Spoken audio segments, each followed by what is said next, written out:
भगवान के प्रिय भक्तों, आप सबको मेरी राम राम। आज हम सब एकादशी की कहानी सुनेंगे।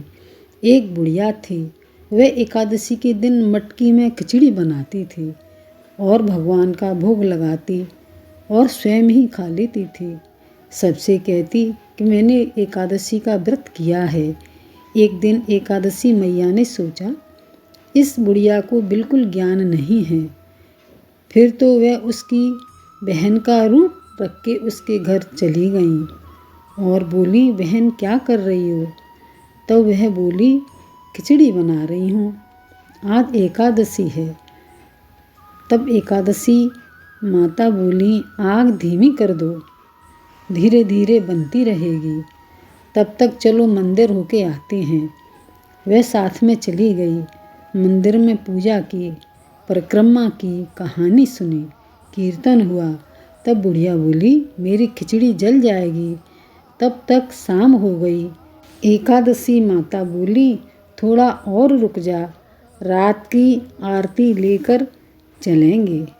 फिर बोली, रात में ही यहीं जागरण कर लेते हैं। ऐसे सुबह हो गई, लेकिन बुढ़िया का मन तो खिचड़ी में ही रखा था। वह सोचने लगी, अब तो बिल्कुल जल गई होगी।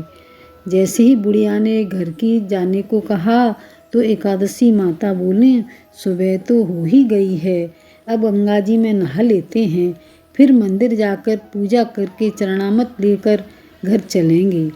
अब दोनों चरणामत लेकर घर आईं तो देखा खिचड़ी तो उबल रही थी। तब दोनों ने बैठकर भगवान को भोग लगाकर खिचड़ी खाई। अब बुढ़िया बोली, बहना तू सच सच बता, तू कौन है?